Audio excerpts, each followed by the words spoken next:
உலகத்துல எனக்கு ஒரு நண்பர் இருக்கிறார்.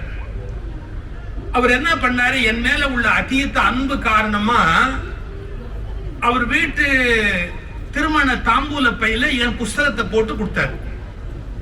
தாம்பூல பையில வேற எதுவும் தேங்காய் எல்லாம் போடாம என் புஸ்தகத்தை ஒண்ண போட்டு கொடுத்துட்டாரு.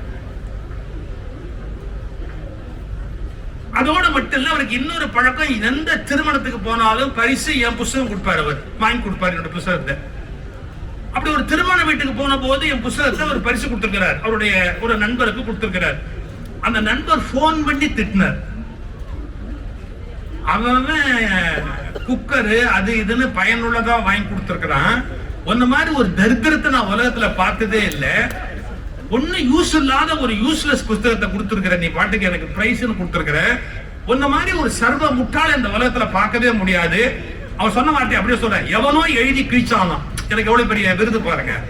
எவனோ எழுதி கிழிச்சானா அதை நீ கொடுத்து கிழிக்கிறியாக்கும். ஒன்ன மாதிரி ஒரு கஞ்ச பிஸ்னாரியை நான் உலகத்திலேயே பார்த்தது இல்லைன்னு அவருக்கு முழு விருதுகள் முழுக்க அவர் கொடுத்துட்டார். போன் பண்ணி கொடுத்துட்டார். இதை எனக்கும் அவர் பாஸ் பண்ணிட்டார். ஏன்னா அதை வச்சுக்கிற பொறுமை அவருக்கு இல்ல. இவ்வளத்தையும் உடனே எனக்கு பார்சல் பண்ணணும்னு நீங்க தான் சொன்னீங்கல்ல, போன்ல இப்ப உடனே சொல்லிடலாம்னு. சார் உங்க புத்தகத்தை கொடுத்துட்டு நான் இவ்வளவு அவமானப்பட்டேன் சார் அப்படின்னு.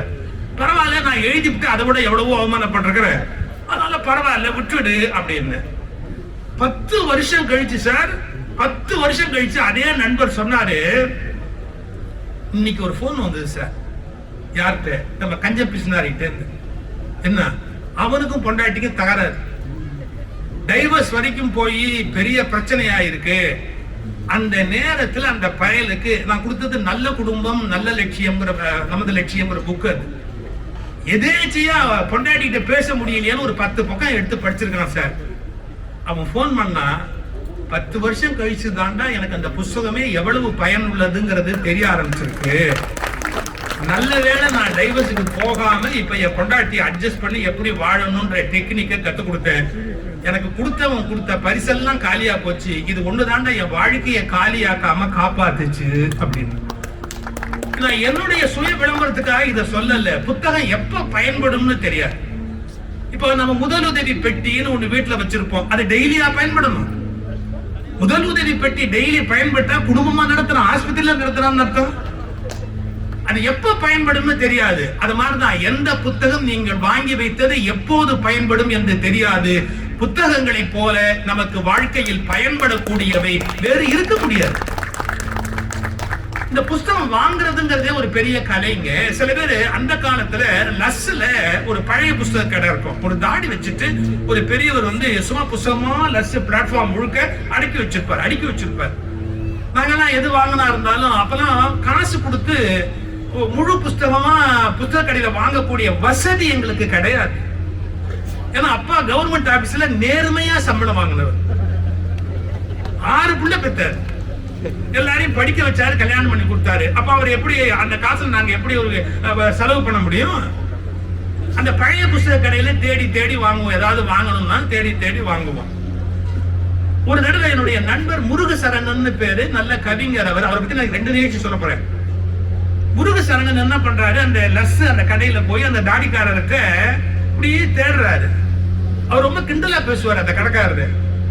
என்ன தேடுறீங்க, என்ன வேணும்னு சொல்லுங்க அப்படின்ட்டு இப்படி இவர் பார்த்துட்டு, கந்தபுராணம் தேடுறீங்களா, கந்தபுராணம் தேடுறீங்களா அப்படின்னாரு. ஆமா. எப்படி கண்டுபிடிச்சீங்க? உங்களை பார்த்தா சமய சொற்பொழிவாளர்னு தெரியுது, நாளையில இருந்து கந்த சஷ்டி ஆரம்பம், வேற எதை தேடுவீங்க? அவரு ஆமா ஆமா கந்தபுராணம் தான், பழைய புத்தகம் தான் கொடுங்க அப்படின்னு பாருங்க. அந்த கந்தபுராண புத்தகத்தை எப்படி எடுத்து கொடுத்துட்டு சொன்னாரு, இவர் என்ன வேலை அப்படின்னு கேட்டிருக்கிறாரு. அந்த காலத்துல பழைய புத்தகத்துக்கு பாதி வேலைங்கிற மாதிரி தான் வேலை இருக்கும். ஆனா அவரு முழு வேலை சொல்றாரு. 10 ரூபானா 10 ரூபா அப்படிங்கிறாரு. முருகசரணன் கேட்டாரு, என்னங்க அநியாயமா இருக்கு, பழைய புத்தக கடை விலை குறைச்சு கொடுப்பாங்க, நீங்க ஒரு 5 ரூபான்னு கொடுத்தா கூட பரவாயில்ல, 10 ரூபாய்க்கு 10 ரூபாய் கேக்குறீங்களே அப்படின்னு. அந்த தாடிக்காரர் சொன்னார் பாருங்க, கந்த சஷ்டி முடிஞ்சுட்டா 5 ரூபாய். அப்புறம் எவன் வாங்க போறான்? இப்ப வாங்கினதுன்னு உண்டு. கந்த சஷ்டி முடிகிற வரைக்கும் இது 10 ரூபாய். நீ வேணா 6 நாள் கழிச்சு வா, ஒரு 5 ரூபாய்க்கு எடுத்துட்டு போ. இப்போ புஸ்தகம் வாங்குறதுல 4-5 கேட்டகரி. நமக்கு இது லாபம் தரும்னு ஒரு கணக்கு பார்த்து வாங்குறது, இந்த புத்தகம் ஒரு பெரிய சொத்துன்னு தெரிஞ்சு வச்சு வாங்குறது, இது ஒரு முதலுதவி பெட்டி மாதிரி எப்ப உதவும்னு நமக்கு தெரியாதுன்னு தெரிஞ்சு வாங்குறது. இங்க புஸ்தகம் வாங்க வந்திருக்கிறவங்க பல பேரு வாங்க வந்ததை பத்தி ஒரு புஸ்தகம் எழுதலாம்.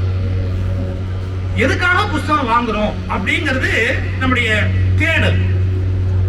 இப்ப புஸ்தகத்தை நம்ம படிக்கிறது பல காரணத்துக்காக படிக்கலாம். நம்ம அறிவை வளர்க்கறதுக்காக படிக்கலாம். இருந்தா தானே சார் வளர்க்க முடியும். கொஞ்சமா நம்ம இருந்தா வளர்க்கறதுக்கு படிக்கலாம். புஸ்தகத்தை வச்சு அறிவை வளர்க்கலாம். டு நோ சம்திங், ஏதோ சில விஷயத்தை தெரிஞ்சு வச்சிருக்கிறோங்கிறதுக்காக நம்ம பண்ணலாம். இதை விட சில சமயத்துல புஸ்தகம் வீட்டுல இருக்கிறது ஒரு கௌரவம். நல்ல நேரம் பார்த்தாங்க. புஸ்தகம் நம்ம வீட்டுல இருக்கிறதே ஒரு கௌரவம் சார். நம்ம ஐயா திருக்குறளார் முனுசாமின்னு ஒரு பேச்சாளர் இருந்தார். சிலருக்கு தெரியலாம், சிலருக்கு தெரியாம இருக்கலாம். திருக்குறளார் முனுசாமி அவர் சொல்லுவாரு, திருக்குறள் ஒரு 7-8 நல்ல புஸ்தகமா வாங்கி வீட்டுல ஷோகேஸ்ல அப்படி எடுத்து வைங்க அப்படின்னு. நல்ல புஸ்தகமா வாங்கி ஷோகேஸ்ல எடுத்து வைங்க அப்படின்னு. எதுக்குயா அப்படின்னு? நம்மளை நம்பி பொண்ணு கொடுப்பான்னு. இவ படிச்சவன் திருக்குறள்லாம் படிச்சிருக்கிறான் அப்படின்னு உனக்கு ஒரு சோசியல் ஸ்டேட்டஸ் கிரியேட் ஆகும் அப்படின்னு. நல்ல புக்கா நம்ம ஷோகேஸ்ல வச்சிருந்தோம்னா ஒரு சோசியல் ஸ்டேட்டஸ் கிரியேட் ஆகும். படிக்கிறியோ இல்லையோ வாங்கி 4 புஸ்தகத்தை மேல வச்சுக்காரு. இந்த மாதிரி புஸ்தகம் வாங்கி வச்சவங்க சில பேர் இருக்கிறார். ஜென்மத்துக்கு திருப்பி இருக்கவே மாட்டான், புஸ்தகத்தை படிக்கவே மாட்டான்.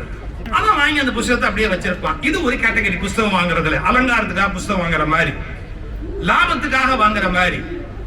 ஆனா சில பேருக்கு புஸ்தகம் எப்படின்னு கேட்டா, கவிதாசன் ஒரு நல்ல வரி எழுதியிருந்தார்.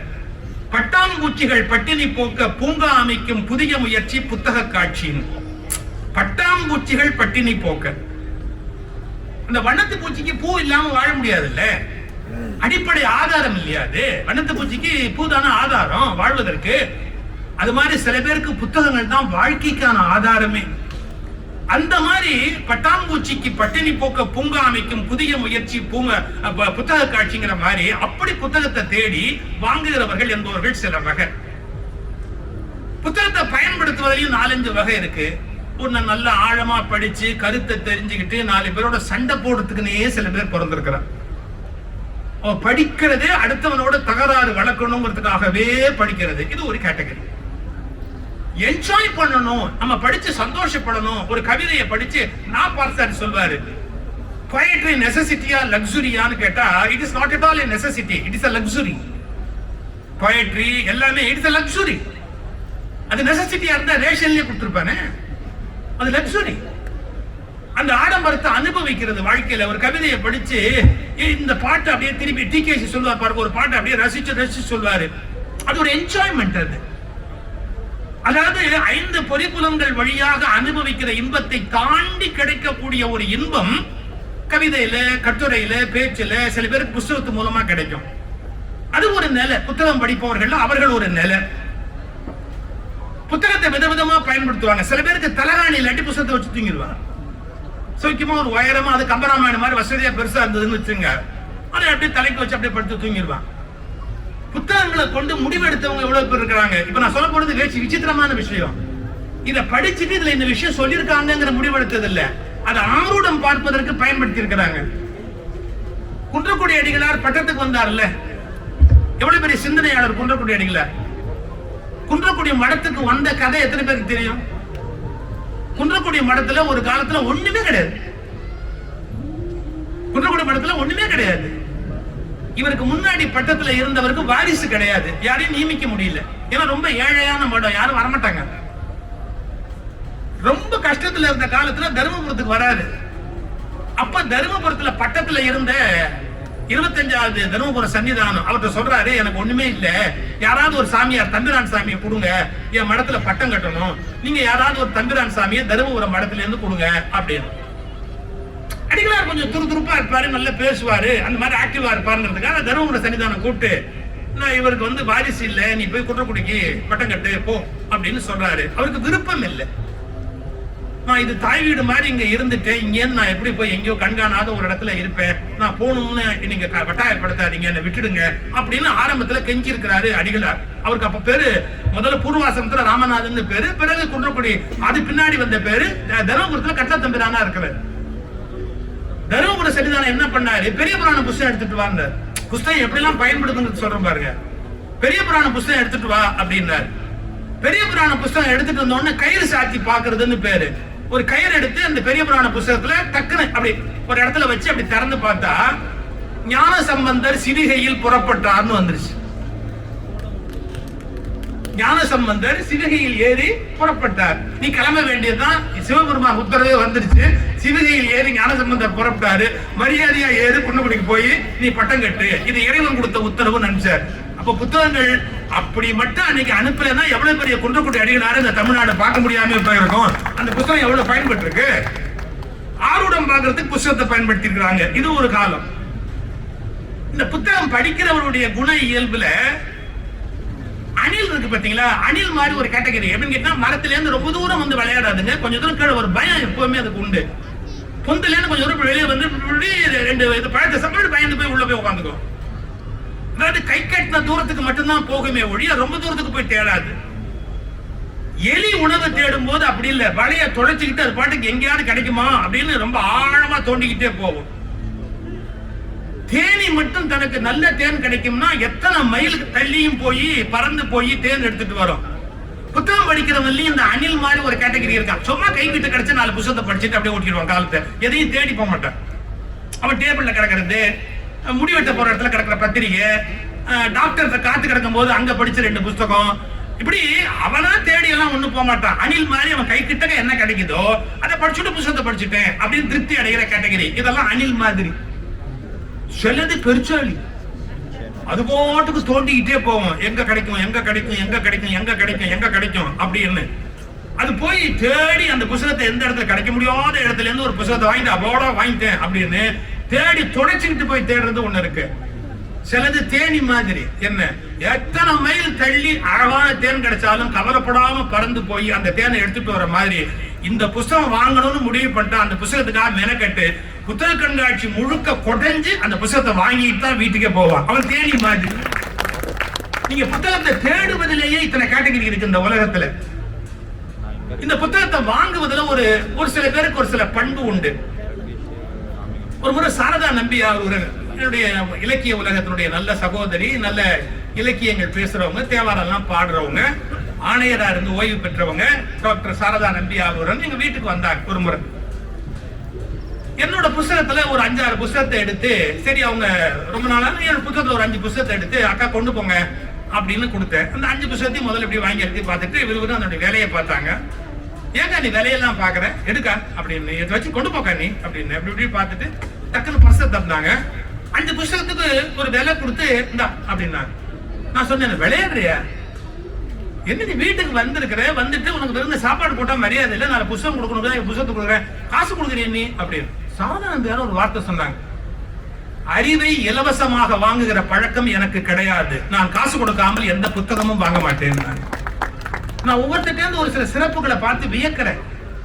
டாக்டர் சாரதா நம்பியார் அது மாதிரியான ஒரு ஸ்பெஷல் குவாலிட்டி. எந்த புத்தகம் நான் வாங்கினாலும் பணம் கொடுக்காமல் வாங்க மாட்டேன் அப்படின்னு. இப்ப நெல்லை ஜெயந்தா ஒரு புத்தகம் கொடுத்திருக்கிற, அதுக்கு நான் காசு கொடுப்பேன்னு ஒண்ணு கேரண்டி இல்ல. பதிலுக்கு வேணா என் புத்தகத்துல வேணா ஒண்ணு கொடுத்து கடந்து, ஏன்னா அவர் கொடுத்திருக்காரு யோசிப்பாரு, நம்ம ஒரு புத்தகம் இப்ப கொடுத்துருக்கேன். விளையாட்டுக்காக அவர் சொன்னேன். புத்தகங்கள் எவ்வளவு பெரிய, அதாவது அது நாட்டம் உள்ளவர்கள் ஒவ்வொரு வகையில என்ன மாதிரி வாழுகிறார்கள் ஒரு அடையாளம். இன்னொரு அருமையான ஒரு செய்தி, டாக்டர் அவ்வை நடராஜன் எப்பவுமே 10,000 புத்தகம் இருக்கும் வீட்டுல. அவர் எல்லாமே படிப்பார். அவருடைய வித்தியாசமான குணம், மாடர்னா இருக்கிறது படிப்பார், பழைய இலக்கியம் படிப்பாரு, சமய இலக்கியம் படிப்பாரு, நாஸ்திக இலக்கியம் படிப்பாரு, பெட்டன் ரசல் படிப்பாரு, எல்லாத்தையும் ஏதாவது குறைஞ்சுக்கிட்டே இருப்பாரு. அவர் என்ன வேணாலும் பேசிக்கிட்டே இருப்பாரு. நிறைய புத்தகம் வச்சிருப்பாரு. அடுக்கியே வைக்க மாட்டார். அதுக்குத்தான் அப்பப்ப எங்களை மாதிரி ஆட்களை பிடிப்பாரு. நாங்க சின்ன பையனா இருக்கோம், எவனாவது ஒருத்தன் ஒரு பசமா சிக்குவோம். ஒரு 2 வருஷம் 3 வருஷம் ஒரு ஒப்பந்தம் அவர் வீட்டுல போய் நின்றுட்டு அப்படியே நிறைய விஷயமும் அவர்கிட்ட தெரிஞ்சுக்கிட்டு முடிஞ்சா 4 புத்தகத்தையும் கிளப்பிட்டு வந்துருவோம்.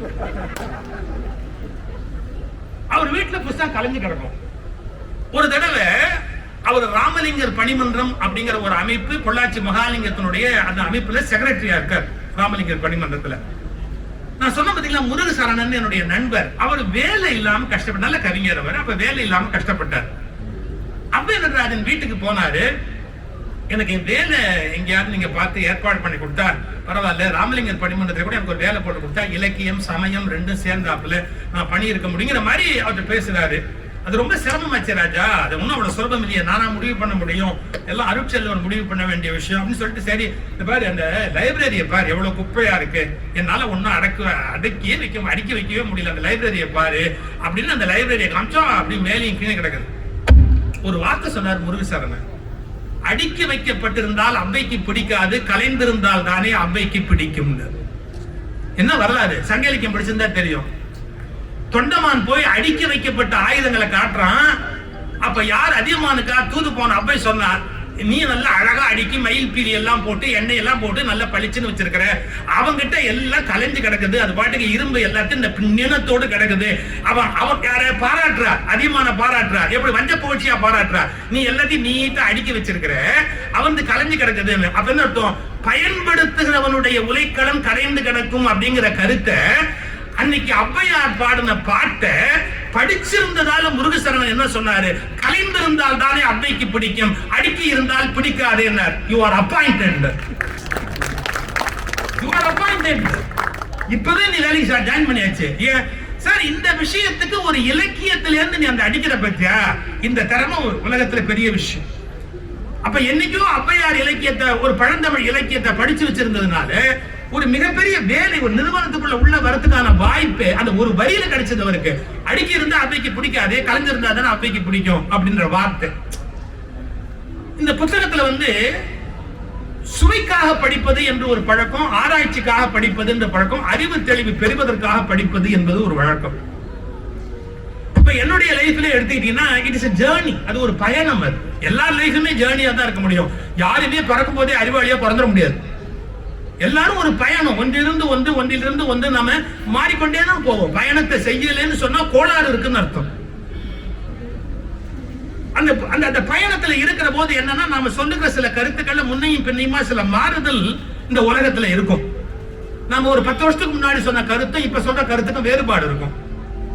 வேறுபாடு இருந்தாதான் நம்ம உயிரோடு இருக்கிறோம்னே அர்த்தம்.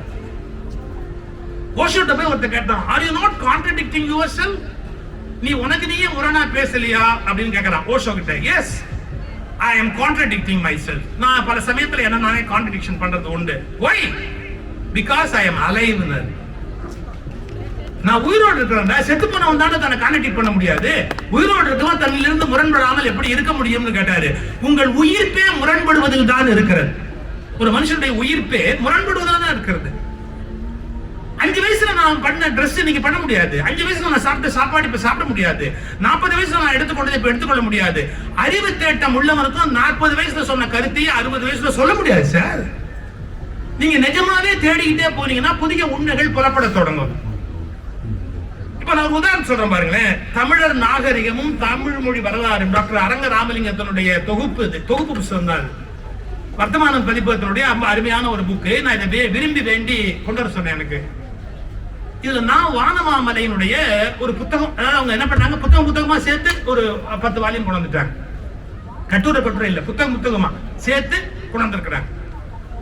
அதுல ஒரு கட்டுரை இருக்கு, முருக ஸ்கந்த இணைப்பு அப்படின்னு ஒரு கட்டுரை. நான் வானமாமலை எழுதின கட்டுரை. இப்போ நான் பக்தி சொற்பொழிவு பண்ணிட்டு இருந்தவன், சமய சொற்பொழிவு பண்ணிட்டு இருந்தவன், கந்தபுராணம் பேசிட்டு இருந்தவன். நான் அப்ப முருகனை பத்தி சொன்ன பல செய்திகள் வேறு மாதிரியான செய்திகள், வழிபாட்டுக்குரிய செய்திகள், வழிபாட்டு இலக்கியங்கள். ஆனா கந்தபுராண சொற்பொழிவுல இல்ல, அறிவுபூர்வமான ஒரு விஷயத்துல ஒரு மாணவர் கிட்ட கேள்வி கேட்கிற, முருகனும் ஸ்கந்தனும் இணைக்கப்பட்டது என்று சொல்லுகிறார்களே, அதை பற்றி உங்களுடைய கருத்து என்னன்னு கேட்கிறார். நான் போய் சொல்ல முடியுமா? நான் பக்தி இலக்கியங்கள்ல பார்க்கிற முருகன் என்பது எல்லாத்தையும் கலந்தாப்புலதான் இருக்கு.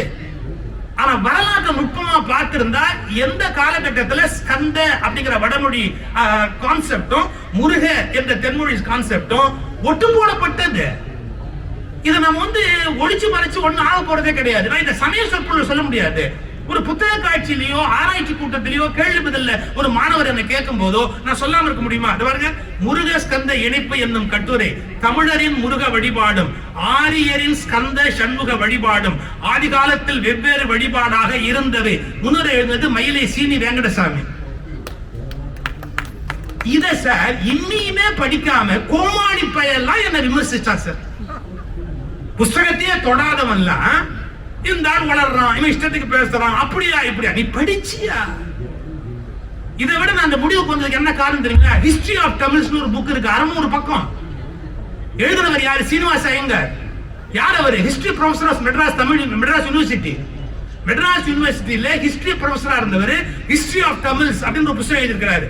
அந்த புத்தகத்துல சொல்றாரு, சங்க இலக்கியங்கள் தூய்மையானவை, அவற்றில் கற்பனை கலப்புகள் புனைக்கதைகள் கிடையாது, நம்ப முடியாதவை கிடையாது, இயல்பான வாழ்க்கை உடையவை. பிறகு வடக்கிலிருந்து வந்த கற்பனை புனைக்கதைகள் அவற்றின் மீது ஏற்றப்பட்டன. அதன் பிறகு தமிழர் நாகரிகம் மாறத் தொடங்கியது. சீனிவாச ஐயங்கார் எழுதியிருக்கிறாரு. அப்ப ஏற்கனவே இருந்த வழிபாட்டு முறை என்ன, பின்னால மாறின வழிபாட்டு முறை என்ன அப்படிங்கறத history professor Srinivasa Iyengar he has recorded it. இப்போ புத்தகத்தை படிக்கும் போது நான் 20 வருஷத்துக்கு முன்னாடி சொன்ன கருத்தும் ஒரு 20 வருஷம் கழிச்சு சொல்ற கருத்தும் மாறுபடுவதற்கு வாய்ப்பு உண்டா இல்லையா? இந்த படிக்காதவர்கள் மட்டும்தான் ஒரு 40 வருஷத்துக்கு முன்னாடி என்ன சொன்னானோ அதே பைத்தியக்காரத்தனத்தை 40 வருஷத்துக்கு அப்புறம் பேசிக்கிட்டே இருப்பான். வளர்ச்சி வேண்டாமா? மாற்றம் வேண்டாமா? நீங்க புதுசா ஒண்ணு படிச்சாதான் உங்களுக்கு ஒரு உண்மையை தெரிய முடியும். இதுல நான் வானமாமலை முருக ஸ்கந்த இணைப்புன்னு ஒரு புஸ்தகமே இருக்கிறது. நீங்க அதை படிச்சு பார்த்தா தான் தெரியும் எப்படி இது ரெண்டும் பிளெண்ட் ஆச்சு, இந்த ரெண்டு வழிபாடும் எப்படி அணைஞ்சது அப்படிங்கிற உண்மை தெரிய வரும். இப்ப புத்தகத்தை படிச்சு நம்ம ஒரு கருத்து சொன்னா, படிக்காமையே அதுக்கு மறுப்பு சொன்னா நுட்பமான உண்மைகளை எல்லாம் எப்படி புரிந்து கொள்ள முடியும்? ஒவ்வொரு புத்தகத்துல இருந்து நீங்க ஒவ்வொரு விதமான செய்தியை பெறுவீங்க. ஒரு முறை இறை என்பவருடைய 1000 சிறகுகள் புத்தகத்துல ஒரு 2 வரி சார், 2 வரி என்ன எழுதியிருந்தார் அவரு? வணிக நிறுவனங்களில் கூட, வணிக நோக்கமுடைய உணவு நிறுவனங்களில் கூட மனித நேயமும் பண்பும் மிகுந்திருந்த ஒரு காலம் உண்டு. எப்படி யோசிக்கிறார் பாருங்க மனுஷன்.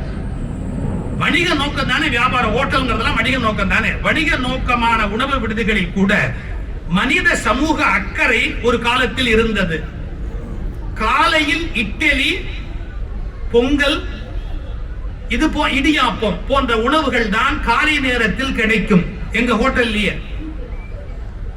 இரவு நேரத்தில் பூரி, எண்ணெயில பொரிக்கப்பட்ட பூரி, வடை இதெல்லாம் காலை நேரத்தில் கிடைக்கும். இரவு நேரத்தில் இட்லி, இடியாப்பம் போன்ற ஆவியில் வேக வைத்த உணவுகள் மட்டும்தான் கிடைக்கும். 40 வயசுக்கு மேலான எல்லாருக்குமே தெரியும். அந்த காலத்துல ராத்திரி நீங்க எந்த ஹோட்டல்ல போய் உட்கார்ந்து 5 மணிக்கு 7 மணிக்கு நீங்க பூரி கேட்டாலோ இல்லாட்டி வடை கேட்டாலோ இல்ல பொங்கல் கேட்டா கூட கிடைக்காது.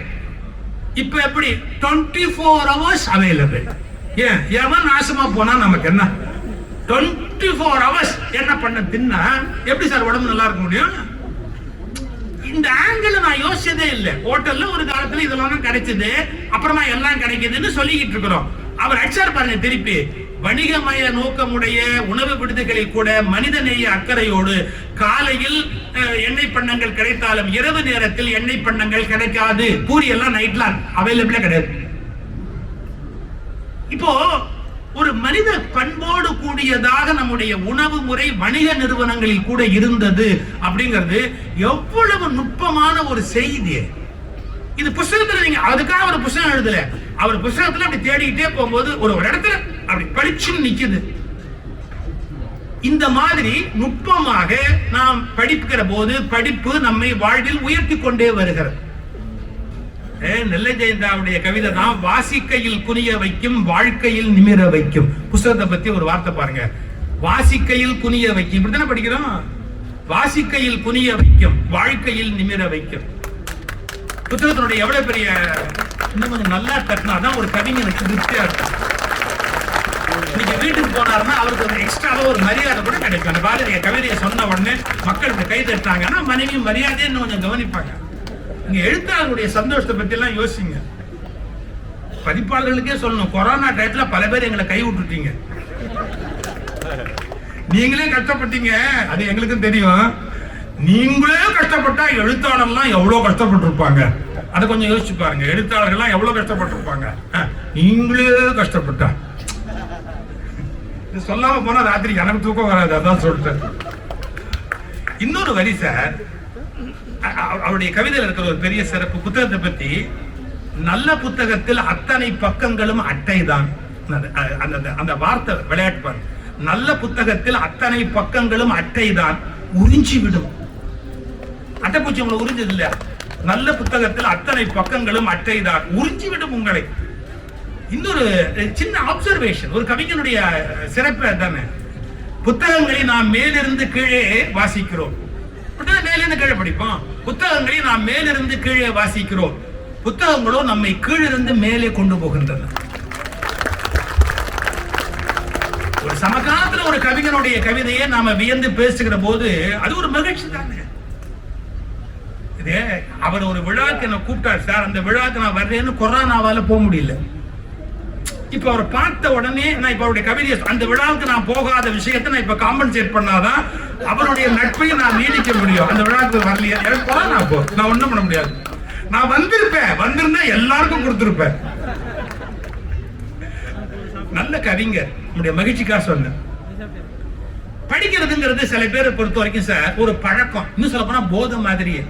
நம்ம கவிஞர் சொன்னார் பாருங்க, இந்த செல்போன் ஒரு லெவலுக்கு மேல அடிக்ஷன். ஆக்சுவலாவே சயின்டிபிக்காவே அதான் உண்மை. நம்முடைய பிரெயின்ல ஒரு பகுதி நீங்க எந்த போதைக்கு அடிமையாயிட்டாலும் சாம்பல் நிறம் அடையுமா, அதனுடைய கலரே மாறிடுமா, அது இருக்கிற கலர்ல இருக்காதான்.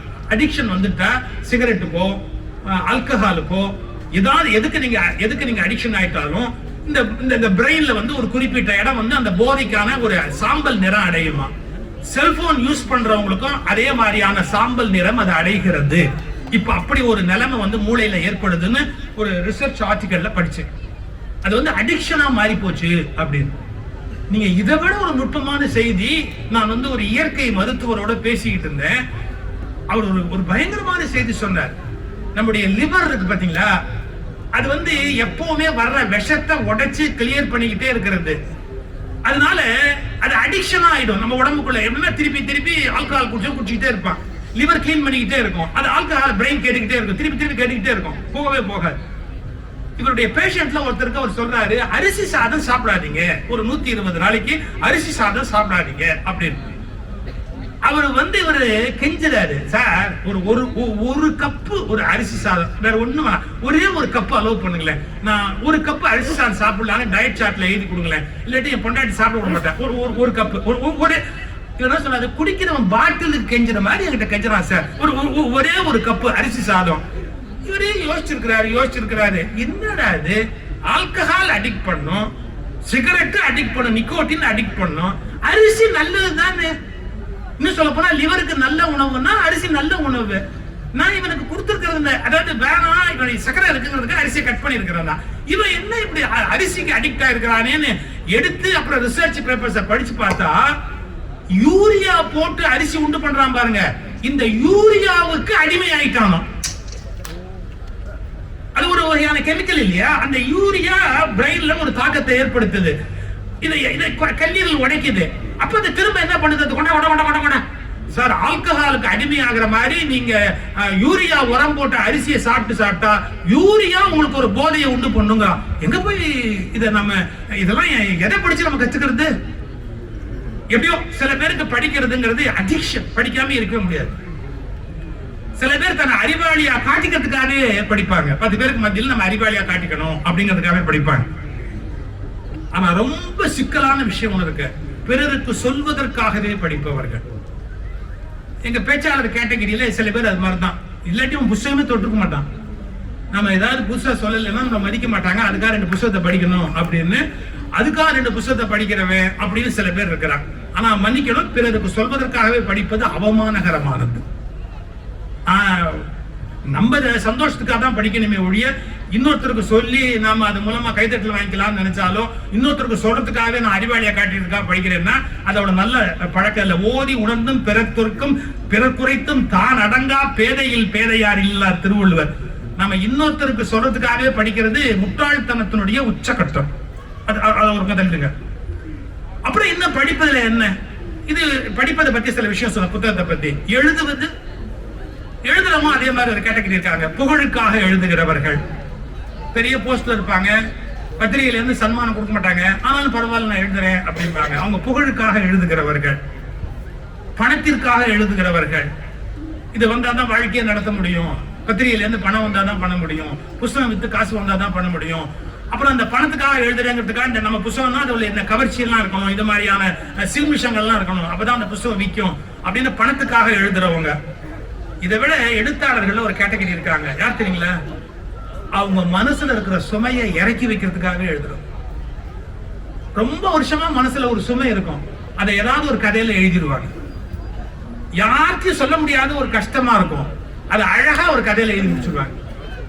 அவங்க மிகச்சிறந்த அந்த எழுத்து படைப்புல பார்த்தா ரொம்ப பிரமாதமா இருக்கும். ஏன்னு கேட்டா அவங்க மனசுல இருக்கிற ரொம்ப பெரிய சுமைய ஒரு எழுத்து மூலமா இறக்கி வச்சிருப்பாங்க. அவங்களுடைய கவலையை இறக்கி வைக்கிறதுக்கு எழுதுவது என்பது ஒண்ணு. இன்னும் சில பேர் புரட்சி உண்டாக்குவதற்காக எழுதுவார்கள். இன்னும் சில பேர் உலகம் தெளிவடையணும், ஞானம் அடையணும் அப்படிங்கிறதுக்காக எழுதுவாங்க. இன்னும் சில பேர் அடுத்தவன் எழுதுனது அப்படியே தாம் பேர்ல போட்டு எழுதுவாங்க. நான் இப்ப கூட ஒருத்தர் புத்தகத்தை காட்டுவேன். என் புத்தகத்துல இருந்து 2 பக்கம் அப்படியே அடிச்சிருக்காரு. 2 பக்கம் அப்படியே ஒரு வரிக்கு வரி விடாம அப்படியே போட்டிருக்கிறாரு. அவர் புத்தகம் மேலையும் போட்டுக்காரு, கீழே பாட்டு கண்டிப்பா பண்ணி எழுதிட்டு போயிட்டே இருக்கிறாரு. அந்த முன்னாடி இருந்ததெல்லாம் எவனது திருநாரோ அது எனக்கு தெரியவே இல்லை. என்னது திருநாதான் எனக்கு தெரியும், நான் எதை பத்தி கொடுத்தேன்னு. 2 பக்கம் அப்படியே என் புத்தகத்துல இருந்து எடுத்து போட்டுக்கிறாரு. புத்தகம் அவர் பேர்ல போட்டுக்கிறாரு. அப்படி இருக்கிறாங்க எழுதுறவங்க. எத்தனை கேட்டகரி இருக்கிறாங்க? அறிவியல் உண்மைகள் விளக்குவதற்காக எழுதுகிறவர்கள். இப்படி எழுத்தாளர்களையும் பலவிதமான நிலை இருக்கிறார்கள். இது ஒரு சிறப்பு காட்சம். ரொம்ப படிக்க விரும்புறவங்களுக்கு ஒரு கருத்து சொல்லிடுறேன். இந்த புத்தகத்தை நான் படிக்கணும் அப்படின்னு நினைச்சா உங்களால முடியாது. இந்த நான் சொல்றது ஒரு பெரிய ஒரு அடையாளத்துக்கு சொல்றேன். இப்ப பரமசிவம் அவருடைய எல்லா புத்தகமும் எனக்கு தொகுப்பு வேணும் அப்படின்னு சொல்லி இன்னும் நான் பணம் கொடுத்துறேன். அந்த புத்தகம் எனக்கு வேணும்னு சொல்லி நான் அந்த புத்தகத்தை கொண்டு வர சொன்னேன். எனக்கு அவருடைய எழுத்து ரொம்ப பிடிக்கும், பரமசிவனுடைய எழுத்து. ஏன்னா எந்த பக்கத்தை திருப்பினாலும் இது வரைக்கும் நீங்க தெரிஞ்சுக்காத ஏதாவது ஒரு செய்தி இருக்கும். ஏதோ ஒரு புதிய செய்தி பரமசிவனுடைய எழுத்துல கண்டிப்பா இருக்கு, இல்லாத இடமே இருக்காது. அது ஒரு ஆச்சரியம் தான் அவருடைய எழுத்துல.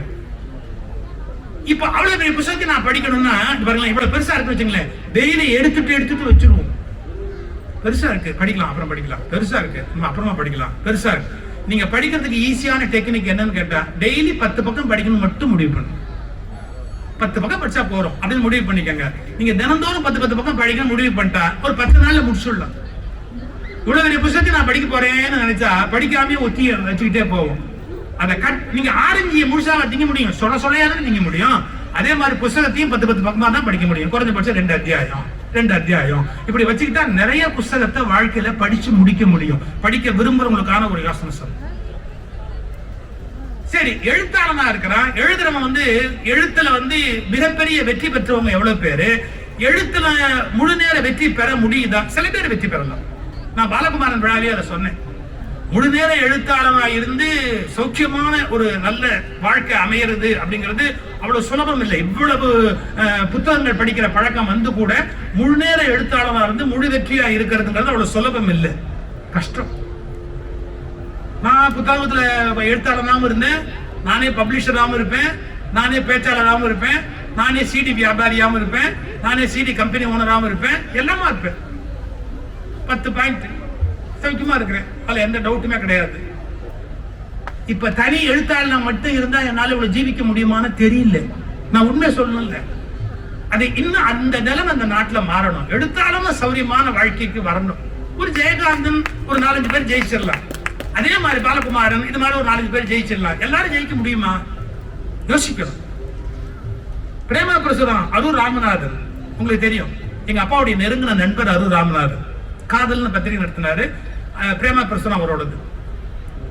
அவருடைய ஸ்கிரிப்ட் தான் ராஜராஜ சோழன். டி.கே. பகவதி, டி.கே. சண்முகம் நடிச்சு அந்த காலத்துல சக்கப்போடு போட்டு பின்னாடி சினிமாவா வந்த ராஜராஜ சோழன் ஸ்கிரிப்ட் அரூர் ராமநாதன் எழுதுனது. ஒரு தீபாவளி எங்க வீட்டுக்கு வருவார். அவர் தீபாவளியில கரெக்டா அரூர் ராமநாதன் வீட்டுக்கு வந்துடுவார். இது வழக்கம். எங்க அப்பாட்ட பேசிக்கிட்டு இருந்த ஒரு விஷயத்த நான் கேட்டேன். நான் சின்ன பையன் அப்போ. அவர் சொன்னாரு, சுகி, எங்க அப்பா உரிமையா சொல்றாரு, சுகி, நான் இந்த ராஜராஜ சோழனை எழுதினேன், அண்ணாச்சி தான் டிராமா போட்டாங்க, உங்களுக்கு தெரியும், சண்முகம் பகவதி. எழுத்தாளனுக்குன்னு ரொம்ப கம்மியான தொகை நாடகத்துல, பெரும் தொகை நாடகத்துக்கு கொடுக்கப்பட்ட கூட எழுத்தாளனுக்கான ஷேர், அது ஒன்றும் தப்புன்னு சொல்ல மாட்டேன், அவ்வளவுதான் அந்த காலத்துல முடியும். எழுத்தாளனுக்குன்னு ஒரு தொகை. நானும் எவ்வளவு சொல்லி பார்த்தா அண்ணாச்சியாலையும் ஒன்றும் முடியல. கடைசியில் நான் ராஜராஜ சோழன் எழுதுனா அது அவ்வளவு சக்கர போட்டுச்சே ஒழிய எனக்கு அதில் ஒண்ணுமே பணம் வரல. நான் உடனே என்ன பண்ணேன், சண்முக நாச்சியில சொன்னேன், ஒரு வாரம் திருச்சியில பந்தல் போட்டு உங்க டிராமாவை நான் நடத்த போறேன், நீங்க எனக்கு நடிச்சு கொடுக்கணும், டிக்கெட் வித்து நான் காசு எடுத்துக்குவேன், உங்களுக்கு உரிய சம்பளத்தையும் கொடுத்துருவேன் அப்படின்னு. என்ன ரேட்டு கேட்குறீங்க அப்படின்னு பேசுனேன். அண்ணாச்சி ஒரு ரேட் சொன்னாரு, 7 நாள் அங்க தங்கி நாடகம் போடுறதா இருந்தா இவ்வளவு அப்படின்னு. நானே கொட்டாக போட்டேன், நானே டிக்கெட் வித்தேன், நானே எல்லாம் விளம்பரம் பண்ணேன். இதுவரையிலையும் நான் பார்க்க முடியாத பணத்தை முதலாளியா இருந்து சம்பாரிச்சேன். என் மனசுல அப்பதான் பச்சுன்னு ஒட்டுச்சு, எழுத்தாளனா இருந்தா சம்பாதிக்க முடியாது, நம்ம அப்பா அதனால தான் இவ்வளவு வருஷமா ஏழையாவே இருக்காரு. அப்ப அருராமநாதன் மாதிரி நாமளும் முதலாளியா மாறினாதான் சம்பாதிக்க முடியும். அதனால நான் பேச்சாளன் ஆகிற போது கல்கி என்னை எழுத்தாளனா எழுத வச்ச உடனே பதிப்பாள உரிமையாளராகவும் மாறினா மட்டும்தான் நம்ம வசதியா இருக்க முடியும்னு கண்டுபிடிச்சு எல்லா உண்மைகளையும் நான் சொல்லணும்ல. எழுத்தாளனே சார் பாரதி எவ்வளவு கனவு கண்டு கஷ்டப்பட்டார் சார். எனக்கு ஒரு பல்லக்கு கொடுங்கோன்னா, ஒரு பட்டு வேஷ்டி கொடுங்க அப்படின்னா, நான் என் புத்தகத்தெல்லாம் நல்லா பைன் பண்ணி படம் போட்டு பார்க்கணும் அப்படின்னா, ஒரு எழுத்தாளர் நடந்து பாரதியால் அதை அடைய முடியலையே சார். இப்ப சொல்றேன், புத்தக கண்காட்சியில வச்சு, என்றைக்கு எழுத்தாளர்கள் வளமுடையவர்களாக மாறுகிறார்களோ அன்றைக்குத்தான் அந்த நாடு வளமுடைய கம்பீரத்தையும் கௌரவத்தையும் முழுமையாக பெற முடியும். மனசுல எல்லா எழுத்து அங்கீகாரம் வாங்கும்னு சொல்ல முடியாது. இப்ப எழுத்துல இருக்க இன்னொரு சிக்கல் சொல்லட்டுமா? பண்டிதர்களுடைய அங்கீகாரத்தை வாங்குகிற எழுத்துன்னு ஒண்ணு உண்டு, பாமர மக்களுடைய அங்கீகாரத்தை வாங்குற எழுத்துன்னு உண்டு. இதுல என்ன சிக்கல் தெரியுங்களா? பண்டிதர்களுக்குன்னு எழுதுற சில பேருக்கு 2 கொம்பு முளைச்சிருக்கிறதாவும், பாமரர்களுக்கு எழுதுறவனுக்கு ஏதோ 2 வால் முளைச்சிருக்கிறதாவும் ஒரு அபிப்பிராயம் இந்த எழுத்து உலகத்துல இருக்கு. இது தவறு. நீ சில பேரை கேட்டரிங் நீ பண்ற, நீ சில பேரை கேட்டர் பண்ற, நீ ஒரு 1000 பேருக்கு, அது வெகுஜன பத்திரிகைகள் எழுதுற எழுத்தாளர்னா கேவலமா நினைக்கிறவங்க எவ்வளவு பேர் தெரியுங்களா? அதாவது இப்ப எங்கேயே சொல்லுவா, இவர் என்ன முறையா தமிழ் படிச்சுட்டாரா, இவர் புத்தகத்தை படிக்கிறதுக்கு அப்படின்னு கேட்பாங்க. ஏன் முறையா தமிழ் படிச்சா மட்டும்தான் அவன் புத்தகத்தை படிக்கணுமா? எனக்கு புரியவே இல்லை. இப்போ என்ன படிச்சு பல்கலைக்கழகத்துல தமிழ்லயே டாக்டரேட் வாங்கினாதான் அவன் தமிழ்ல பெரிய அறிவாளின்னு அர்த்தமா? சார், என்னோட புத்தகத்தை வச்சு 3 பேர் டாக்டரேட் வாங்கிட்டான் சார். எனக்கு எவனும் டாக்டரேட் கொடுக்க மாட்டேங்கிறான் சார்.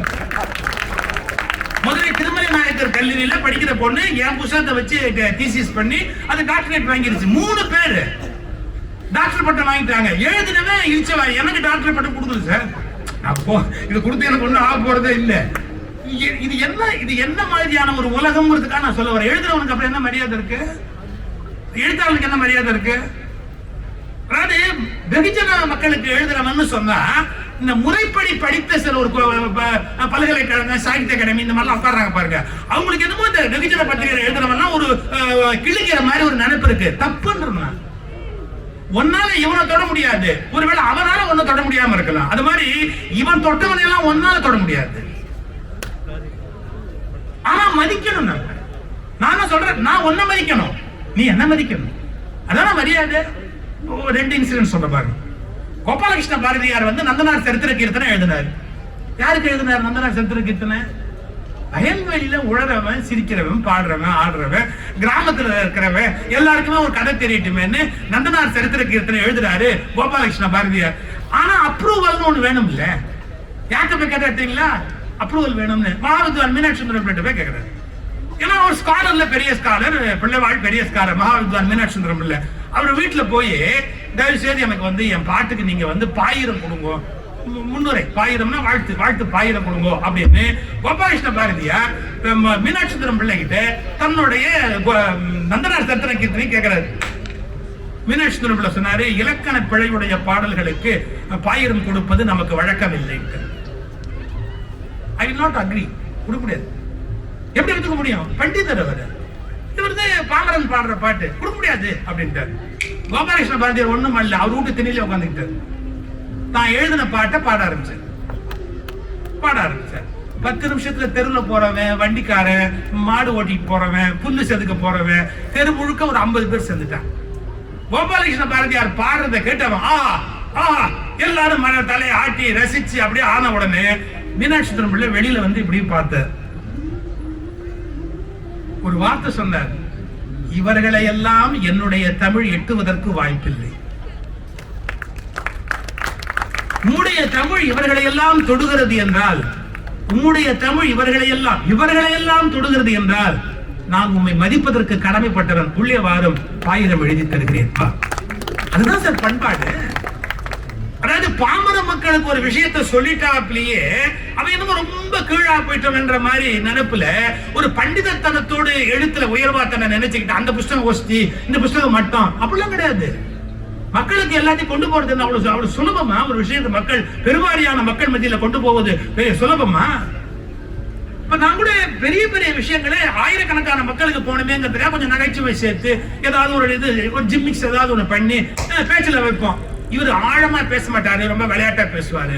உனக்கு தெரியுமா, ஆழமான விஷயம் எவனை இது வரைக்கும் தொட்டதில்லையோ அவனுக்கு கொண்டு போகணுங்கிற அக்கறையில பேசுறோங்கிறது எத்தனை பேருக்கு தெரியும்? தெருமுனையில உட்கார்ந்து வேடிக்கை பார்த்துக்கிட்டு இருக்கிறவனுக்கும் தெரிய முடியாத பல விஷயங்களை கொண்டு போகணுங்கிற ஒரு வேட்கையினால நாங்க பேசுறோம்.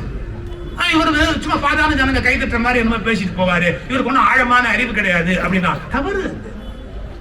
பாமர மக்களையும் தொடக்கூடிய வகையில் படைப்புகளை தருகிறவர்களும் பாராட்டத்தக்கவர்கள் என்பதை பண்டிதர்களும் புரிந்து கொண்டால் மட்டும்தான் எழுத்து முழுமைப்படும் என்பதை நான் இந்த இடத்தில் சொல்லிக்கொள்ள விரும்புகிறேன். இன்னொன்னு சார், நமக்கு ஒரு மாற்று கருத்து இருக்கலாம். இப்ப ஒரு புத்தகத்துல வந்த கருத்தை நம்ம ஏத்துக்கலாம், ஏத்துக்காம கூட போலாம். ஆனா மறுக்கிற போது ஒரு நாகரிகம் இருக்கணுமா இல்லையா? இன்னைக்கு பேச்சுலகத்திலயும் சரி, எழுத்துலகத்திலயும் சரி, அந்த நாகரிகத்தையே காணுமே. ஒருத்தர் எழுதின கருத்து தவறுதான் என்ன சொல்லணும்? அவருடைய கருத்து என்னால ஏற்றுக்கொள்ள முடியாது, அந்த கருத்து பிழையுடையது. ஏன் பிழையுடையது? 1 2 3 4 5 6 இந்த காரணம், இந்த கருத்து பிழையுடையது. நீ கட்டுரை எழுது. மேடையில் ஒருத்தர் ஒரு கருத்து சொல்றாருன்னா 4 பேர் சேர்ந்து சொல்லாதே அப்படின்னா, நீங்க சொல்லாதேன்னு சொல்றது? உனக்கு வசதி இருந்தா ஒரு மேடை போட்டு பேசு, இல்ல உன்னை மதிச்சு எவனாவது கூப்பிட்டா அங்க போய் பேசு. எவனுமே உன்னை கூப்பிடல, எவனோ மேடையில பேசிட்டு இருக்கிறான், இதை சொல்லாதே அப்படின்னா, அப்படி சொல்ல உனக்கு என்ன ரைட் இருக்கு? ஒருவருடைய கருத்து நமக்கு பிடிக்கலன்னா கூட உன்னுடைய வாய்ப்பு வரும்போதுதான் நீ மறுக்கணுமே ஒழிய, உன் தளத்துல இருந்து தான் மறுக்கணுமே ஒழிய, வன்முறையை பயன்படுத்தி எழுத்தையோ பேச்சையோ நெசுக்குவது கருத்து சுதந்திரத்துக்கு நல்லது அல்ல. முரண்படலாம். நான் இப்ப ஒரு உதாரணம் சொல்ல, வள்ளலாரை விட மேன்மையான ஒரு ஆன்மாவை பார்க்க முடியுமா? அருட்பிரகாச ஜோதி வள்ளலாரை விட ஒரு மேன்மையான ஒரு உயிரை நம்ம பார்க்க முடியும் இந்த உலகத்துல. அறிவிக்க வந்த பேர் அருளால். சரி, அவர் எழுதின திருவருட்பாவே திருமுறைகள்ல வைக்கிறதுக்கு ஆறுமுக நாவலருக்கு சம்மதம் இல்லை. ஆறுமுக நாவலர் மறுக்கிறாரு, கோர்ட்டுக்கு போயிட்டாரு. இது திருமுறைன்னு நீங்க பண்ணக்கூடாது அப்படின்னு கோர்ட்டுக்கு போறாரு. ஆறுமுக நாவலர் தப்பே கிடையாது. நான் வள்ளலாரையும் ரொம்ப மதிக்கிறேன். ஆறுமுக நாவலருடைய இன்டெகிரிட்டி இருக்கு பாத்தீங்களா, அதை நம்ம குறைச்சு மதிப்பிட முடியாது. நம் கருத்தை எதிர்ப்பதாலேயே அவன் நம்முடைய விரோதி அல்ல.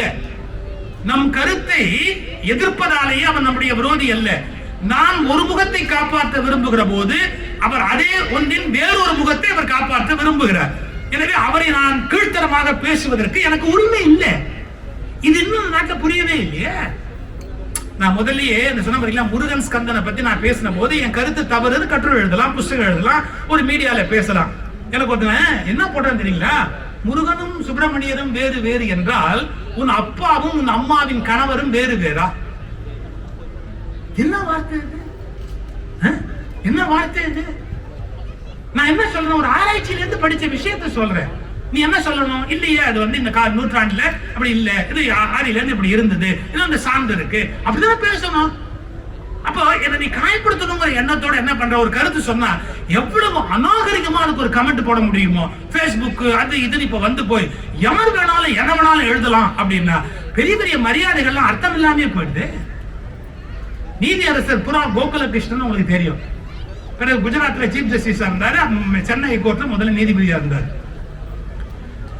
கோகுலகிருஷ்ணன் சார் மெட்ராஸ் ஹைகோர்ட்ல ஜட்ஜா இருக்கும்போது நான் அவர் வீட்டுக்கு போயிருக்கேன். நான் சின்ன பையன், நானும் அவரும் சேர்ந்து மேல்மருவத்தூர் போறோம். அங்க ஒரு பேச்சு ஆசாமியா கூப்பிட்டுருக்கிறார். நான் கோகுலகிருஷ்ணன் சார் கார்ல போனோம். அதுக்காக அடையாத அவர் வீடு போயிட்டேன்.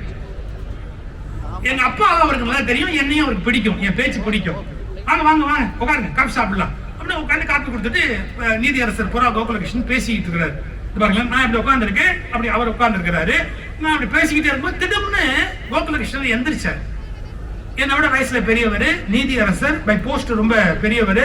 அவர் எந்திரிச்சா ஏன் என்னன்னு எனக்கு தெரியாம நானும் எந்திரிக்கணும். கரெக்ட். அவர் எந்திரிச்சானோட நானும் எந்திரிச்சேன். எதுக்குன்னு தெரியாம நான் அப்படியே எந்திரிச்சேன்.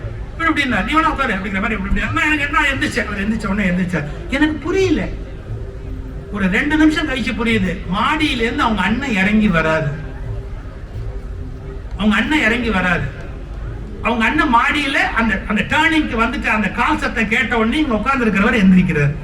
அந்த படி இறங்கி அவர் இப்படி எங்களை கிராஸ் பண்ணி அந்த பக்கமா போற வரைக்கும் நின்னுகிட்டு இருந்தார். அப்புறம் அவர் ரூமுக்குள்ள போகும்போது, அண்ணன் இவர் சுகிசுவமுத்தோட பையன், நல்லா பேசுவாரு அப்படின்னு அவர் திரும்பி அப்படியா சந்தோஷம் அப்படின்ட்டு ரூமுக்குள்ள போயிட்டார். அவ்வளவுதான். ஒரு ஹைகோர்ட் ஜட்ஜா இருந்தா கூட அண்ணன் வராருன்னு உடனே எந்திரிச்சு நிக்கணுங்கிற ஒரு பண்பாட்டை அந்த மனுஷனுக்கு புலப்படுத்துறாரு. உன் பதவி பெரிய விஷயம் இல்ல, என்ன இருந்தாலும் குடும்பத்துல அண்ணன் ஒரு மரியாதை இருக்கு, மூத்தது. சரி, இந்த மாதிரியான பாரம்பரியங்களை எல்லாம் நம்ம இழந்துள்ளாமா? யார வேணாலும் என்ன வேணாலும் பேசுறது, மரியாதை இல்லாம சொல்றது, சகட்டனிக்கு வார்த்தையை பயன்படுத்துறது, என்னமோ பேஸ்புக்கும் யூடியூபும் நம்ம கையில இருக்குங்கிறதுக்காக நான் ஒரே ஒரு கேள்வி கேட்கிறேன். என்னை அவன் என்று சொல்லுவதற்கு உனக்கு யார் உரிமை கொடுத்தாரு?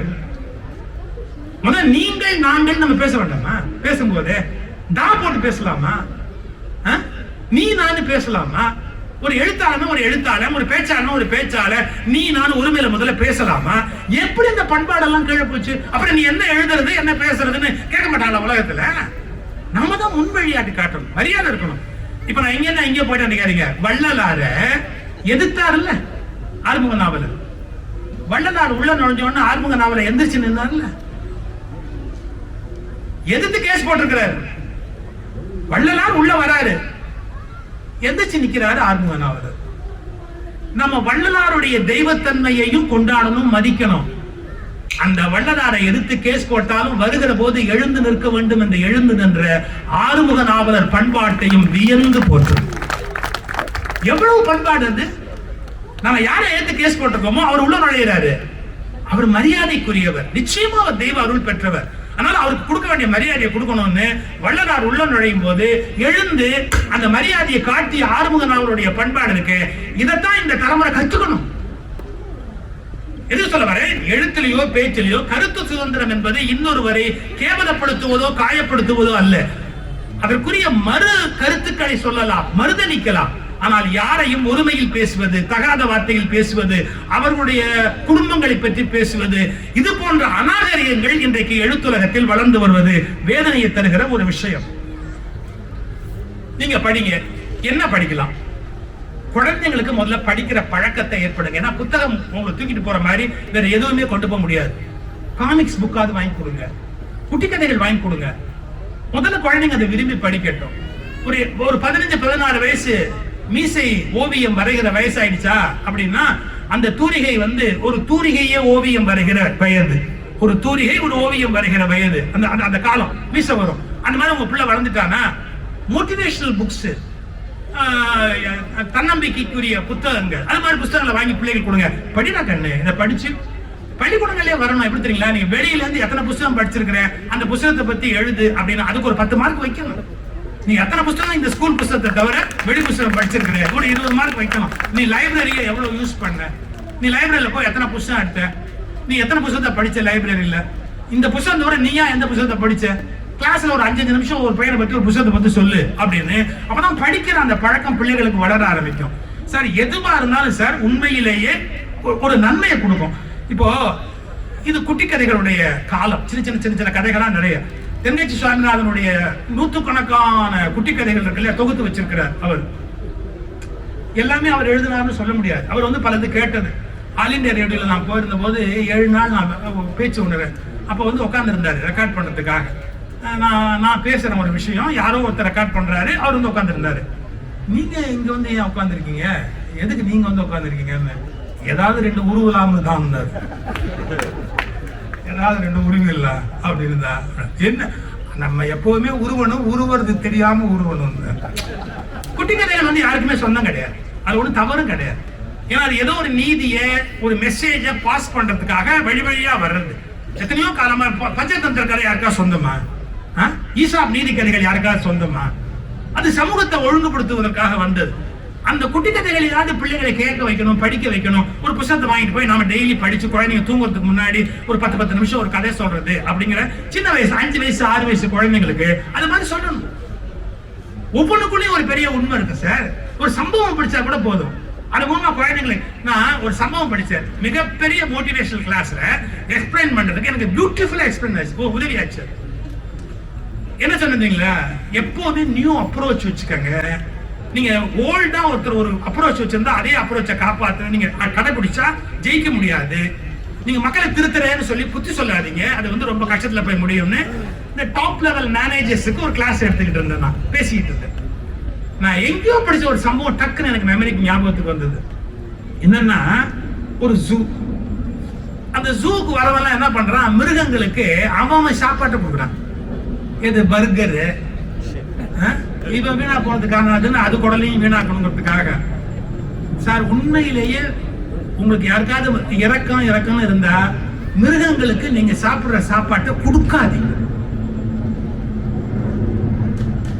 நாய் வீட்டுல வளர்க்கும் போது கூட உப்பு போடக்கூடாது. நாய்க்கு உணவு கொடுக்கும் போது நீண்ட நாளைக்கு விலங்குகள் ஆரோக்கியமா இருக்கிறதுக்கு காரணமே அது உப்பு இல்லாத உணவு சாப்பிடுறது தான். நீங்க காட்டுல இருக்கிற விலங்கோட தோல் பார்த்திருக்கீங்களா? காட்டுல இருக்கிற குரங்கு பல பல பல பலன்னு இருக்கும். இத்தனைக்கு எந்த ஷாம்பும் யூஸ் பண்ணல, தோல் அவ்வளவு பல பல பலன்னு இருக்கும். ஏன்? அது காட்டுல பழம் திங்குது, கனி திங்குது, விதைகளை திங்குது. அந்த காட்டுல அருவியில ஆத்துல குளிக்குது. அந்த உடம்பு அவ்வளவு சுத்தமா இருக்கும், நோயே இருக்காது. அதுக்கு நம்ம உணவே கொடுக்கூடாது. நம்ம சாம்பார் சாதம், தக்காளி சாதம், வெஜிடபிள் பிரியாணி இதெல்லாம் கொடுத்தோம்னா அந்த நோயை அந்த விலங்கை கொன்னுடும். இறக்கம் இருந்தா கூட ஒழுங்கா இருக்க வேண்டாமா? இறக்கம் தப்பா பாயலாமா, மழை பாயலாமா? கொடுக்க கூடாது. அந்த ஜூல சார் கெஞ்சினா போர்டு 1000 போர்டு வச்சிருந்தா எல்லா இடத்துலயும். விலங்குகளுக்கு உணவு கொடுக்காதீர்கள், விலங்குகளுக்கு உணவு கொடுக்காதீர்கள், நீங்கள் சாப்பிடும் உணவை விலங்குகளுக்கு கொடுக்காதீர்கள். ஒரு பயம் மதிக்கல, எவனுமே கேட்கவே. அந்த அந்த அந்த சீஃப், அந்த டாப் ஆபீசர் போஸ்ட் முடிஞ்சு அடுத்த போஸ்டுக்கு வந்தார். இப்படியே போர்டெல்லாம் பார்த்தார். எல்லா போர்டையும் ரிமூவ் பண்ணுங்க, விலங்குகளுக்கு உணவு கொடுக்காது, எல்லா போர்டையும் ரிமூவ் பண்ணுங்க. ரிமூவ் பண்ணிட்டார். கவுண்டர்லயே வச்சார். என்ன வச்சாருன்னா, டிக்கெட் 10 ரூபாய், விலங்குகளுக்கு உணவு கொடுப்பதற்கு 1000 ரூபாய் டிக்கெட். ஒரு பையன் கொடுக்கலையே, ஒரு பையன் கொடுக்கலையே. ஏன்னா நீ சாப்பாடு கொடுக்கறதா இருந்தா 1000 ரூபாய் கொடுக்கணும், விலங்குக்கு உணவு கொடுக்கறதா இருந்தா உன் என்ட்ரி டிக்கெட் 10 ரூபாய் தான். என்ன நடந்தது பாருங்க. நீ இவனுக்கு புத்தி சொல்றேன்னு சொன்னா கேட்க மாட்டான். பட் அதை அப்ரோச் பண்றது வேற ஒரு மெத்தட்ல நீ அப்ரோச் பண்ணணும். அப்பதான் உன்னால ப்ராப்ளத்தை சால்வ் பண்ண முடியும். நான் மேனேஜர்ஸுக்கு கிளாஸ் எடுக்கிறேன். ஆனா மேனேஜர்ஸுக்கு ஒரு எக்ஸாம்பிள் சொல்லாம நான் சொன்னா அதை போய் சேராது. நான் எங்கேயோ படிச்ச ஒரு இன்சிடென்ட் எனக்கு ஞாபகத்துக்கு வருது. நான் எதுக்கு சொல்ல வரேன், எது படிச்சு வச்சாலும் எப்பவாவது பயன்படும். என்ன பர்பஸ்க்குலாம் தெரியாது. ரொம்ப நீங்க எக்ஸ்பிளைன் பண்ண முடியாத விஷயத்தை எக்ஸ்பிளைன் பண்றதுக்கு அந்த விஷயம் வந்து உங்களுக்கு துணையாக வந்து நிற்கும். இவற்றை எல்லாம் மனதில் வைத்துக் கொண்டு நம்ம புத்தக வாசிப்பு பற்றிய எண்ணத்தை ஏற்படுத்தணும். உங்க பாணியில இந்த 2 செய்தி சொல்லி முடித்து விடுகிறேன். குறை சொல்லும் நோக்கத்துடனேயே புத்தகங்களை படிக்காதீர்கள். சில பேர் புத்தகத்தை கையில் எடுத்தா இல்ல என்னென்ன ஃபால்ட் கண்டுபிடிக்கலாம் அப்படிங்கிறதுக்காகவே, குறை சொல்றதுக்காகவே படிக்க ஆரம்பிப்பாங்க. இந்த விருப்பு வெறுப்பை கடந்து அதை படிக்கணும். படிக்கிற போது நாம அதை சாதாரணமா படிச்சிடணும். அப்புறமா அதை யோசிச்சு பார்க்கணும். அது சரியா இருக்குமோ சரியில்லையோ, இது சரியோ சரியில்லையோ. படிக்க ஆரம்பிக்கும் போதே இவன் எழுத்துல என்னென்ன குறை கண்டுபிடிக்கலாம் அப்படிங்கிற நோக்கத்தோட படிப்பது ஒரு சிறந்த பழக்கம் அல்ல. அது உங்களுக்கு ஒரு மனநோயை கண்டிப்பாக ஏற்படுத்தும். இதை விட ரொம்ப முக்கியம், நான் நம்பிக்கொண்டிருக்கிற, நான் பின்பற்றுகிற, நான் அனுஷ்டிக்கிற எத்தனையோ கருத்துக்கு மாறான புத்தகங்களையும் நான் அமைதியாக படிக்கிற கலையை கற்றுக்கொள்ள வேண்டும். இதான் உண்மையான பண்பாடு, உண்மையான பண்பாடு. நான் இதை ஒரு முறை சொன்னதுக்கு என்ன போட்டு வருத்த எடுத்தாங்க. என்னுடைய லைப்ரரியில நீங்க வந்து பாத்தீங்கன்னா வானதி பதிப்பகம் வெளியிட்டு இருக்கிற தெய்வத்தின் குரல் 7 வால்யூம் இருக்கும், வரிசையா இருக்கும், எல்லாமே இருக்கும், சமயம் சார்ந்தது. வானதி பதிப்பகம் வெளியிட்டு இருக்கிறதுக்கு அப்படியே அடுத்தாப்புல பாத்தீங்கன்னா ஷெல்ஃப்ல இந்த பக்கம் பாத்தீங்கன்னா பெரியாருடைய சிந்தனைகள் 12 வால்யூம் இருக்கு. நான் இதையும் படிப்பேன், அதையும் படிப்பேன். இதுல இருந்து என்ன எடுத்துக்க முடியுமோ எடுத்துக்குவேன், அதுல இருந்து என்ன எடுத்துக்க முடியுமோ எடுத்துக்குவேன். சில விஷயம் என்னால ஏத்துக்க முடியாது, இதுல சில விஷயம் என்னால அதுல ஏத்துக்க முடியாது, ஏத்துக்க மாட்டேன். நான் அதனால 2 பேருடைய கருத்துக்களையுமே நான் எதிர்க்கிறேன்னு பொருள் இல்ல, ஏத்துக்கிட்டேன்னு பொருள் இல்ல. ஒரு நபருக்கு என்னை அடகு வைக்கிற மூடத்தனத்தை நான் வாழ்க்கையில் செய்வதில்லை. ஒரு நபருக்கு என்னை அடகு வைக்கிற மூடத்தனத்தை வாழ்வில் நான் செய்வதில்லை. சிறந்த கருத்துக்களை தேர்ந்தெடுக்க வேண்டும் என்ற ஒற்றை லட்சியத்தில் உயிர் வாழ்கிறேன். ஏன்னா சிறந்த கருத்து தெய்வத்தின் குரல்ல இருக்குது, சிறந்த கருத்து பெரியார் புத்தகத்திலும் இருக்குது. நான் இதுல சில விஷயத்தை தெரிஞ்சுக்கிட்டேன், அதுல சில விஷயத்தை தெரிஞ்சுக்கிட்டேன். இந்த கல்ச்சர் ஒரு நாட்டுல வளர வேணாமா? நான் என்ன நம்புறனோ, எனக்கு என்ன பிடிச்சிருக்குதோ அதே உலகத்துக்குள்ளேயே போவேன்னா நான் எப்படி எதிர்த்தரப்புல என்ன கருத்து இருக்குங்கிறத தெரிஞ்சுக்குவேன் சார். சில பேர் இந்த ராமகிருஷ்ணன் ஒரு கதை சொல்லுவார், காதுல காண்டாமணி மாட்டி விட்டான், மத்தவன் சொல்றதை கேட்கவே கூடாதுன்னு ஆட்டிக்கிட்டே இருப்பான் அப்படிங்கிற மாதிரி. காதலிய காண்டாமணியோட அலைஞ்சா யார் சொல்ற இன்னொரு மாற்று கருத்தையும் கேட்க மாட்டேன்னா, உங்களுக்கு பரிச்சயம் இல்லாத மாற்று கருத்துடைய புத்தகங்களையும் நீங்க ஒருவேளை முதலாளித்துவ நம்பிக்கை உள்ளவரா இருக்கலாம், ஆனா மார்க்சிய புத்தகம் படிக்கணும். நீங்க கம்யூனிஸ்ட் நம்பிக்கை உள்ளவரா இருக்கலாம், ஆனா பொருளாதாரத்துல முதலாளித்துவ சொல்ற புத்தகத்தை படிக்கணும். நீங்க கடவுள் நம்பிக்கை உள்ளவரா இருக்கலாம், ஆனா நாஸ்திகர்கள் என்ன சொல்றாங்க இந்த புத்தகத்தை படிக்கணும். நாத்திகர்களா இருக்கலாம், ஆத்திகர்கள் என்ன சொல்றாங்க, அவங்க அபிப்பிராயம் எப்படி இருக்கு, என்ன அப்ரோச் இருக்குன்னு புத்தகத்தை படிக்கணும். எவ்வளவு பெரிய வாய்ப்பு இது! எதிர்த்தரப்பு கூடிய கருத்துக்களையும் படிப்பதற்கு நமக்கு ஒரு மிகப்பெரிய வாய்ப்பு இருக்கிறது அப்படிங்கிற ஒரு புரிதலோட படிக்கணும். நீங்க எந்த புத்தகத்தை படித்தாலும் அதுல இருக்கிற நல்ல விஷயங்களை ஏற்றுக்கொள்வதற்கு பழகணும். இப்ப நான் ஆரம்பத்துல பக்தி இலக்கியங்களை ரொம்ப விரும்பி படிச்சேன். தேவாரம், திருவாசகம், கம்பராமாயணம் எல்லாம் எனக்கு சந்தோஷமா தான் இருந்தது, எனக்கு எந்த வருத்தமும் இல்லை. ஆனா அதை மட்டுமே படிக்கிறதோட இருந்தா என்னுடைய வாழ்க்கையில நான் சுருங்கி போயிருப்பேன்.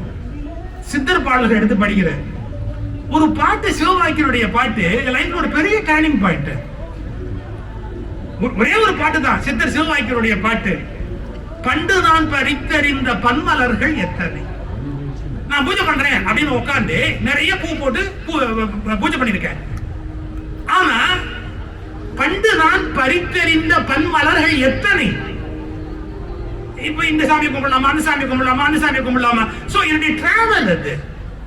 அப்ப என்னுடைய டிராவலை நான் திரும்பி பார்த்து, அப்ப தெய்வம் என்பது ஒரு சித்தம் உண்டாகி, எது தெய்வம்ங்கிற தெளிவு உண்டாகி, அதுக்குரிய ஞானம் அடையணுமா இல்லையா? நான் 4 வயசுல 5 வயசுல என்ன பண்ணிட்டு இருந்தனோ அதையே நான் இப்பவும் பண்ணுவேன் அப்படின்னு சொன்னா, நான் சிவவாக்கியர் படிச்சதால இட்ஸ் a turning point. பண்டு நான் பறித்தறிந்த பன்மலர்கள் எத்தனை, பாடிலே ஜெபித்து விட்ட மந்திரங்கள் எத்தனை. காத்துல மந்திரம் சொல்லிக்கிட்டே இருக்கிறோம், இந்த சாமிக்கு ஒரு மந்திரம், அந்த சாமிக்கு ஒரு மந்திரம், அந்த சாமிக்கு ஒரு மந்திரம். இது எல்லா மதத்துக்குமே பொருந்தும். நான் ஒரு மதத்தை பேசுறேன்னு நினைக்காதீங்க. இப்ப ஒரு முடிவு பண்ணிட்டேன், எதிர்ப்பு வந்தாலும் எல்லாத்தையும் வாங்கிக்கிறது அப்படிங்கிற ஒரு முடிவோட இருக்கிறேன். எல்லாத்துலயுமே தான். பண்டு நான் பறித்தறிந்த பன்மலர்கள் எத்தனை, பாடிலே ஜெபித்து விட்ட மந்திரங்கள் எத்தனை, மிண்டனாய் தெரிந்த போது இறைத்த நீர்கள் எத்தனை. எத்தனை தண்ணி ஊத்தி எல்லாம் பண்ணிருக்கிறோம். இறைத்த நீர்கள் எத்தனை, மீளவும் சிவாலயங்கள் சூழ வந்தது எத்தனை. என்னுடைய பாஸ்ட் லைஃப் என்னங்கறத நானே அனலைஸ் பண்ணணும். நான் என்ன டிராவல்ல வந்திருக்கிறேன் அப்படிங்கறத நான் பார்க்கணும். திருவாசகம் படிக்கணும், மாணிக்கவாசகர் படிச்சு அழணும், திருநாவுக்கரசர் படிச்சு அழணும், பைபிளை படிக்கணும், குர்ஆன் அவங்களுடைய நூல்களை படிக்கணும், மற்றவங்க நூல்களையும் படிக்கணும். கண்ட தண்ணி வரணும். அப்புறமா இந்த தண்ணி வந்ததை விட நமக்கு உண்மை என்னங்கிறது தெரியணுங்கிற அறிவும் வரணும். இத நானா சொல்லல சார், விவேகானந்தருடைய புத்தகத்துல தென்னாட்டு பிரசங்கங்கள் பத்தி ராமகிருஷ்ண மடத்துல ஒரு புக் போட்டுக்கிறாங்க. அழுதது போதும், நீங்கள் பக்தி பக்தி என்று பிரேமையில் கண்ணீர் வடித்தது போதும் எழுதுறாரு விவேகானந்தர். பேசுறாரு, இப்ப என்ன பண்ணணும், செயல்ல இறங்கு. இரும்பு போன்ற நரம்புகளும் எஃகு போன்ற தசையும் உள்ளவனாக நீ சேவையில் இறங்கு, விவேகானந்தருடைய வார்த்தை. So it's a travel. பக்தின்னு ஒண்ணு இருக்கணும், கர்மயோகத்துக்கு வரணும், ராஜயோகத்துக்கு வரணும், ஞான யோகத்துக்கு வரணும். அந்த டிராவலை நோக்கி போகணும். 4 வயசுல நான் படிச்சதான் கடைசி வரைக்கும் சொல்லிட்டே இருப்பேன் அப்படின்னா, புத்தகங்கள் தான் உங்களை வளர்க்கக்கூடியவை. வெவ்வேறு புத்தகங்களை படித்தால் மட்டும்தான் நீங்கள் அடையக்கூடிய ஒரு தெளிவான விஷயத்தை அடைய முடியும். போஸ்ட் கார்டு கூட போய் சேர வேண்டிய முகவரியை முதுகில் வைத்திருக்கிறது. போஸ்ட் கார்டு கூட தான் போய் சேர வேண்டிய முகவரியை முதுகில் வைத்திருக்கிறது. போக்கிடம் தெரியாதவன் மனிதன் மட்டுமே. நம்ம எங்க போறோம், என்ன பண்ண போறோம், எதுக்கு இருக்கிறோம் ஒண்ணுமே தெரியாது. போஸ்ட் கார்டு கூட தான் போக வேண்டிய அட்ரஸோட இருக்கு. நம்ம ஒருத்தருக்கு தான் போக வேண்டிய அட்ரஸே தெரியாம நாம போட்டுக்கு தபால் பெட்டி மாதிரி தபால் பெட்டியா போயிட்டே இருக்கிற வேலையில உட்கார்ந்துருக்கிறோம். இது நான் எழுதின வரி, என் புஸ்தகத்துல எழுதின வரி. எப்பவும் மத்தவங்களே மேற்கோள் காமிச்சுக்கிட்டு இருந்தா இருந்தது, என்ன 4 பேர் மேற்கோள் காட்ட விடாமா? அதுக்காக அதையும் சேர்த்து சொல்றேன். எனவே நல்ல புத்தகங்கள் நம்மை ஒரு மிகப்பெரிய அந்த டிராவல்னு சொன்ன பாத்தீங்களா, அந்த டிராவல் அதுக்கு கூட்டு போவோம். டிராவலுக்கு என்ன வேணும்? சிறகு இல்லாம டிராவல் பண்ண முடியுமா? எனவே உங்கள் வாழ்க்கை ஒரு அழகான பயணமாக அமைய புத்தகம் என்னும் சிறகு அதிகம் பயன்படும். நன்றி, வணக்கம்.